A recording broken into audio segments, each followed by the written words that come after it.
put together is amazing, because these are need of the hour just the world to know how much of high-end property Sri Lanka really had. And to have a guide as such with the Start your global foundation with ANC. Call now 0777 449955.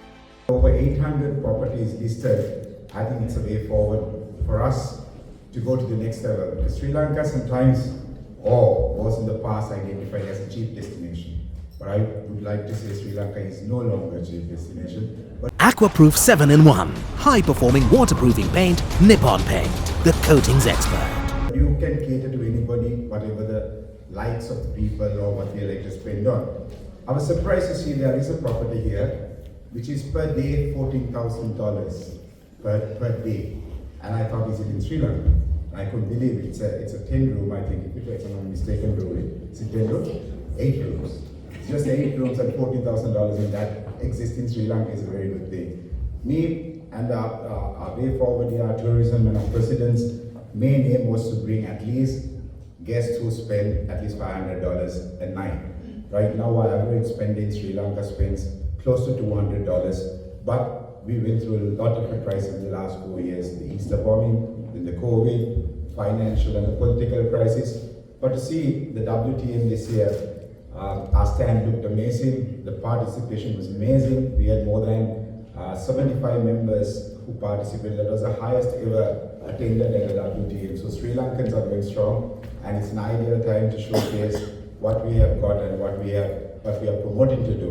One of the other things, it's not only the properties. We, as a ministry, what we do is facilitating all these players, the industry, and also we needed to make sure we have scheduled flights in our domestic airports. Because Sri Lanka is a beautiful place, getting from A to B is a bit of a problem.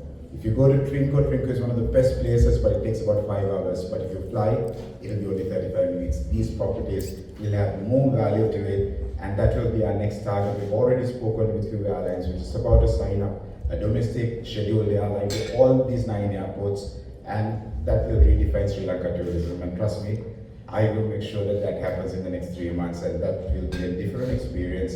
And we have already booked or ordered 20 hot air balloons into Sri Lanka. We have already 5 or 6, but we ordered 20 more, and we also signed up for 2 skydiving schools in Sri Lanka. So on another note, another thing that Sri Lanka is really keen on working is, we are an island. We have the beach, one of the best beaches, and I would say it's a manly beach, or a proper beach that you can actually find. I get into trouble all the time by comparing my country with other countries.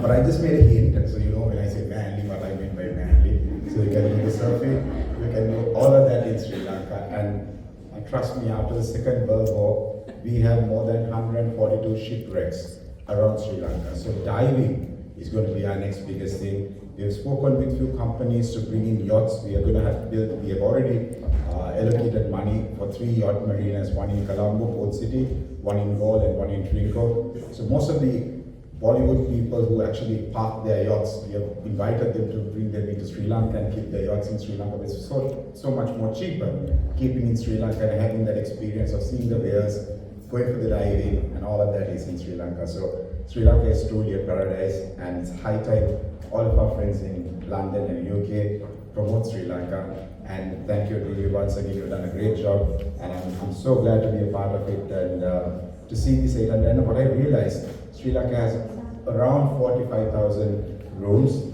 in the formal sector, and the informal sector, like in the homestays, guest houses, we have another about 40,000 more, but 1/4 of it is high-end properties. So that's a good start, and I think this is what we could develop. The infrastructure development is a part of the government, which we are very keen on doing, and you rest assured 2024 is going to be our year. Thank you guys, thank you for being here.